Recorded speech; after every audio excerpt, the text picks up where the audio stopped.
Hello ladies and gents, welcome to Reaction. It's a video I'm surprised I didn't watch, but it's a very interesting one. Why the US Navy has exactly 11 carriers. Not 10, not 12, not 1200. That's a bit too much. Yeah, so why specifically 11? Because they usually have 3 at a given time. If you just multiply it, that would be 12 or 9, right? Why 11? Why specifically 11? Because they usually have 3 in the rotation, like 3 is there, 3 is almost maintenance is done, and 3 is going into maintenance, something like that, right? So why specifically 11? It's gonna be awesome. It's by the channel Navy Decoded. Let's watch this one.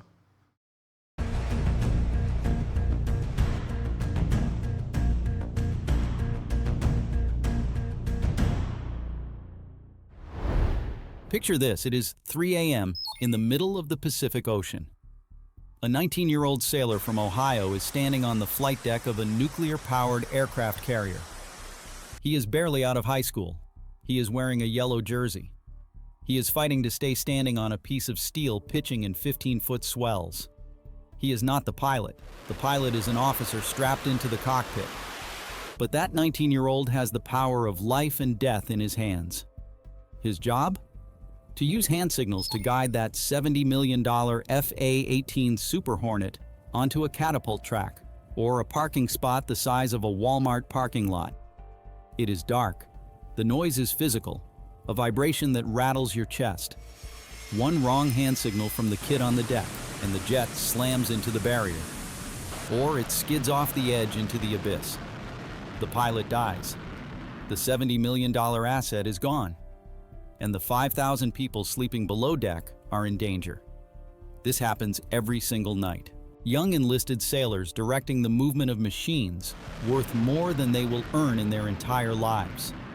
And right now, the United States operates exactly 11 of these floating cities. Not 10, not 12. Exactly 11. Why? Most people assume it is about firepower, or maybe it is just what the Pentagon could afford. But the real answer is way more interesting and terrifying than that. The number 11 is the result of brutal mathematics that almost nobody outside the military understands. Here is the paradox that keeps admirals awake at night. When the Navy says they have 11 carriers, what they really mean is, we need 11 total so that 3 can actually be deployed. That is the margin of error. Today, we are going to break down the death spiral that happens when you subtract just one ship. We will take you inside the dry docks where these monsters are literally cut in half, and we will show you why the safety of the global economy hangs by a thread called number 11. If you are proud of the men and women keeping that thread intact, type "proud" in the comments right now. Let us do the math. To understand why 11 is the magic number, you have to understand that an aircraft carrier is not just a ship. It is a biological organism that gets tired. It is a floating city with a population bigger than thousands of American towns. Yeah. And these cities run on a brutal cycle that never stops. The Navy calls it the Optimized Fleet Response Plan. We will call it the Rule of Thirds. Imagine 3 buckets. Bucket 1, the tip of the spear. Right now, roughly 3 carriers are actually at sea in combat zones. Ships like the USS Abraham Lincoln or USS Harry S. Truman. These ships are actively working. Jets launching every few minutes. 6,000 people living in a space smaller than a shopping mall. They are watching China's movements near Taiwan. They are protecting the shipping lanes that carry 20% of the world's oil. They are the only thing standing between stability and chaos. Bucket 2, the pulse check. Another 3 to 4 carriers are back in the United States. They look ready. They are floating at the pier. But they are not combat ready. The air wing is requalifying. Pilots who have been on shore duty are relearning the insane art of carrier landings. So at this time it was Lincoln, Truman. But we know Bush is working and obviously Ford, so that makes it 4. So which one of those were forced in? Which is the 4th one that was forced into is it a Ford? But Ford has been in active duty for a year. About this time, he was in active duty. So is Bush the one that they said, like, okay, we need you, so go back out?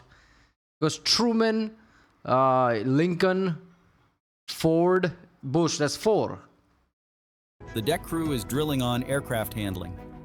In an absolute emergency, a World War III scenario, these ships could surge forward. But for day-to-day operations, they are effectively offline. Bucket 3, the graveyard shift. The last 3 to 4 carriers are in maintenance. And when I say maintenance, I do not mean an oil change. I mean ships that are completely torn apart in dry dock. No crew, no aircraft, no ability to respond to anything. These ships... By maintenance, you mean they literally make hangars in top of the carrier surface. Hangars and everything. Like they'll live there now. The makeshift factory in a way. They make small hangars, tents, because they live there now, because that's how long it takes to maintain it. The first time I saw that, like, they made all these structures just to maintain it. That's insane. Might as well not exist. They are floating construction sites in Virginia and California. Now, do the math with me. 3 deployed plus 4. Training plus 4. Broken equals 11. Wait, that leaves 0 margin for error. The 11th carrier is the insurance policy. It is the only buffer the United States has. Without that 11th carrier, the entire system collapses. Let me show you what collapse looks like. France operates 1 nuclear aircraft carrier, the Charles de Gaulle. Beautiful ship. But every 7 years it needs an 18-month maintenance period. During those 18 months, France has 0 aircraft carriers. None. Their ability to project power disappears. The United Kingdom has 2 carriers. But in 2022, when the HMS Prince of Wales broke a propeller shaft and the other carrier was in port, the Royal Navy, once the ruler of the waves, had effectively 0 carrier capability. America cannot afford that. To keep just 3 ships watching the world, we need 8 others in the pipeline backing them up. But what happens when you try to cheat the math? The US Navy tried it recently, and it was a catastrophe. In December 2012, the Navy made what seemed like a reasonable decision. They retired the USS Enterprise, the oldest carrier in the fleet. The problem? The replacement was not ready yet. For 5 years, America operated with 10 carriers instead of 11. Just 1 less. Pentagon planners told Congress it would be fine. They would stretch the schedules. Okay, tell me about this. What is it with the Enterprise? Aircraft carriers are not really flagship. They are like carrier group. And Enterprise is supposed to be the flagship. But the flagship mentality is kind of worked in the old style of warfare. In modern Navy, what is a flagship? Is an aircraft carrier flagship. Because Enterprise is one of those things that you keep reusing it. I'm pretty sure the newer Ford class carriers also have an Enterprise that's going to come out. I don't know which number it is, but there's also Enterprise there. So every time you create a new fleet of aircraft carrier, at least one of them are called Enterprise. The flagship type ships were also a type of ship, as far as I know, which is not the case with the aircraft carrier. Somebody really explain it. What's with the Enterprise? Is that supposed to be of all aircraft carrier? It's the flagship aircraft carrier. Is that what it is? Make it work. They were catastrophically wrong. Here is what happens to the human beings inside the machine when the math breaks.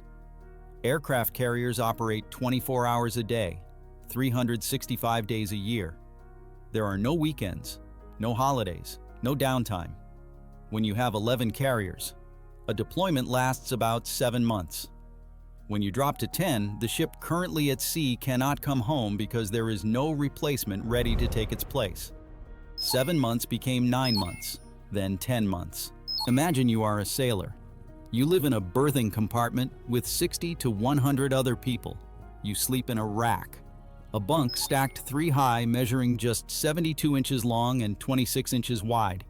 It is smaller than a prison cell. Yeah, I don't have claustrophobia, but even I'm like, that's too close to comfort, isn't it? Like that tight space, I don't know.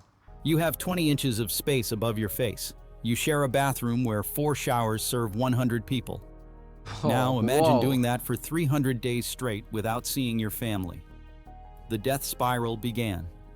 sailors started calling home with bad news.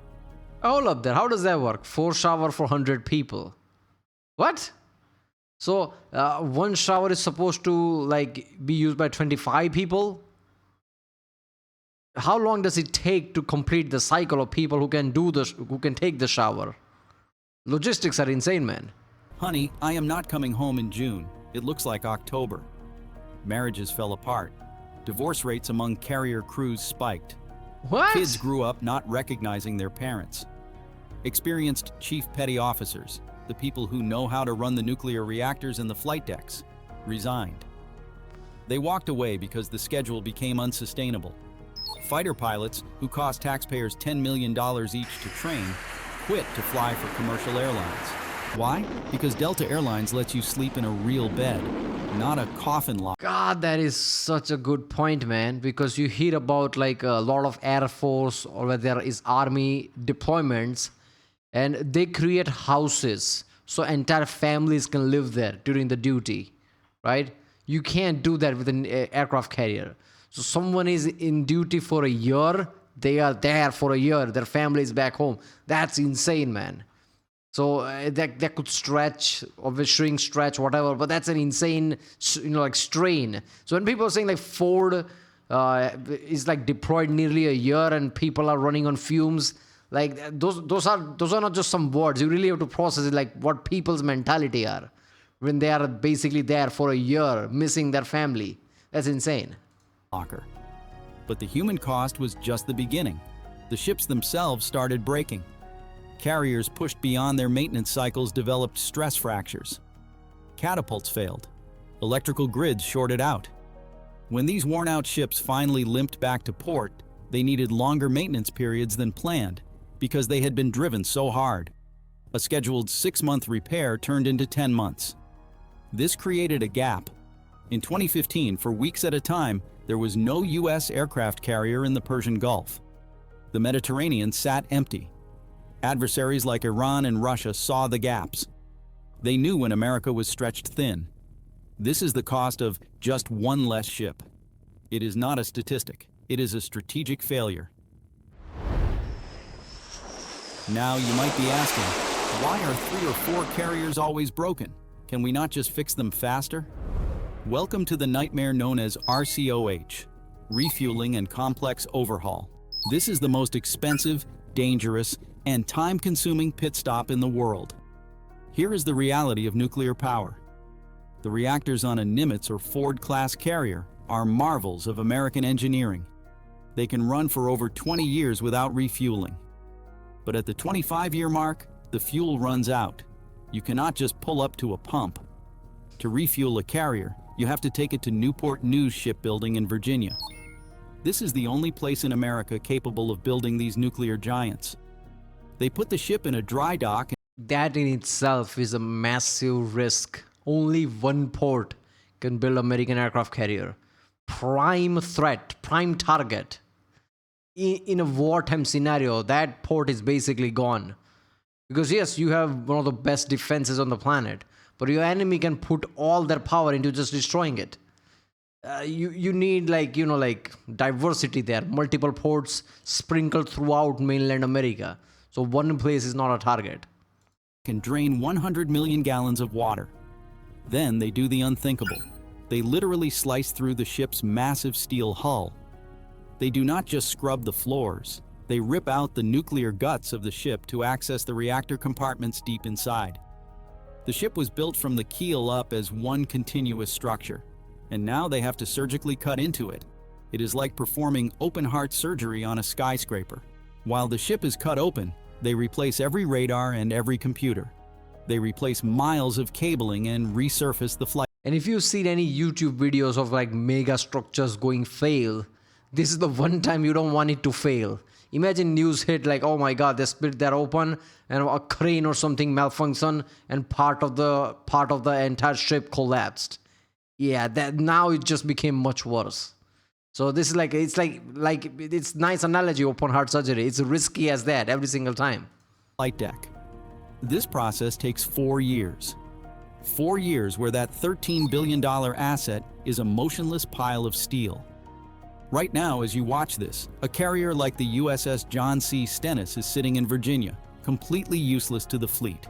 It is a $13 billion paperweight. You cannot speed this up. Pretty sure it's 7 billion, right? Nimitz class has 6-7 billion, while Ford is 13 billion. Why? Because you are dealing with radioactive material. One mistake does not just mean a delay, it means a nuclear incident. The workforce required to do this is specialized beyond belief. These are not just construction workers, they are nuclear certified craftsmen. You cannot just hire more people off the street to work faster. So the math remains brutal.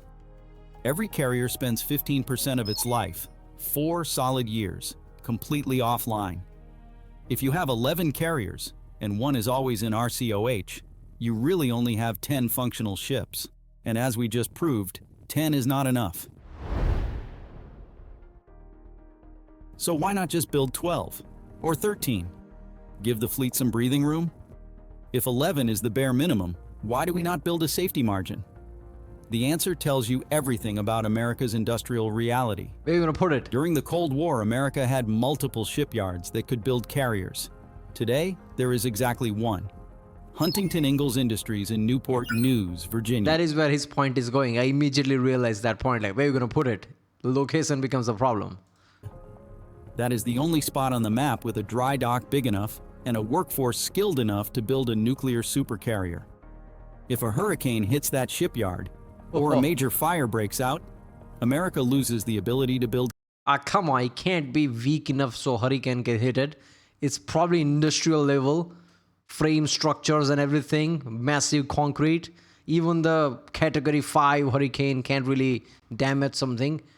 Maybe it can damage small things here and there that you might need to replace. I don't know. I'm pretty sure hurricane cannot hurt it. A fire, yeah, but I'm pretty sure there's going to be fire responses there. It better be. It's a national security thing. Carriers. Period. And that single shipyard is already maxed out. Building a carrier takes nearly a decade. The USS John F. Kennedy was floated in 2019, but it takes years of outfitting before it is ready to fight. Even if Congress wrote a blank check today for a 12th carrier, it would not arrive until the late 2030s. By then, the oldest ships in the fleet will need to retire. We are not building fast enough to grow. Okay, build me another aircraft carrier. And the guy's like, right. Should we go for a lunch? What are you doing, babe? Hurry up. What do you mean hurry up? This is a massive undertaking. I need to call some people first. They're going to respond a month later. It takes time. We are barely building fast enough to stay the same. And then there is the cost. A Ford-class carrier costs $13 billion. But a carrier never travels alone. It needs a strike group, yeah. Destroyers, cruisers, submarines, and supply ships. Then you need the aircraft. An F-35C. Yeah, that is also that. $100 million. Yeah, that is that. There is an aircraft carrier. There are multiple destroyers. Every single destroyer is what, 3-4 billion? Not to mention other Ticonderoga, I always mess up that name. Many other things around destroyers as well. Not only destroyers, but massive Virginia-class submarine, planes, 70 or so planes. Yeah, it takes time and money.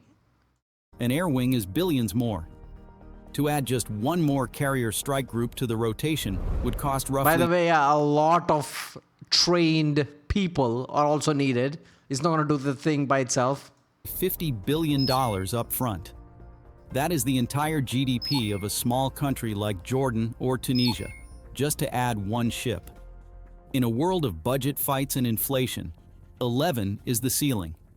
It is all the system can support. But hold up there. So how does French's French one only needs maintenance every 7 years then? I mean, if that's the case, couldn't you stretch a bit here and there? Maybe not. Yeah, you're right. Like, it's a rotation. I don't know. It's a logistical nightmare, isn't it? French is like, we couldn't give it. We give up. Like, yeah, okay, there are going to be a time where we won't have an aircraft carrier. What? There you go. I'm pretty sure like most of the NATO looks towards America anyway. When shit goes bad, like, yeah, America will handle it. The number 11 is not just about budgets. It is written into federal law because of a specific nightmare scenario.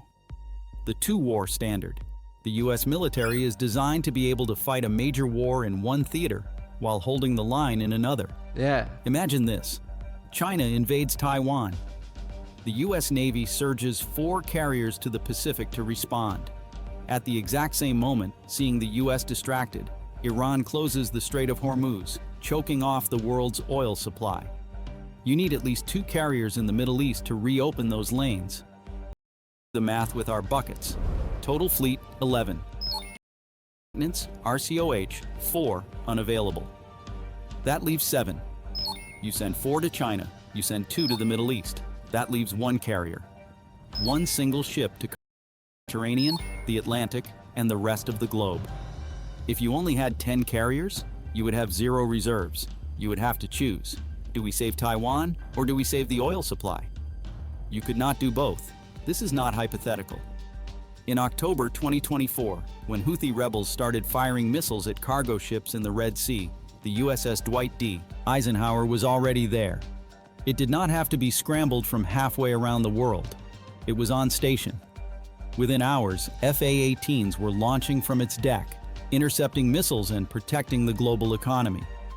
That is what 11 carriers looks like when the math works. It is about having a ship already there when the world catches fire. Yeah, so there is a lot of pressure when it comes to American carriers because they have to protect everything, every assets, and global economy in a way. So times like this is good when other countries are slowly, like India basically has 2 aircraft carrier now, slowly raising it. Japan is also like raising their navy capacities.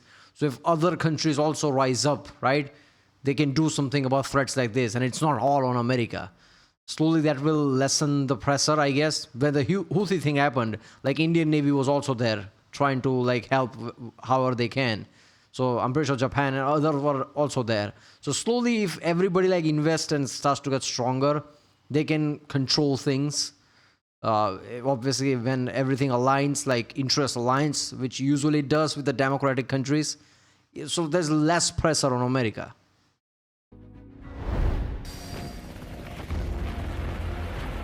But we cannot talk about strategy without talking about the cost paid by the people inside the steel.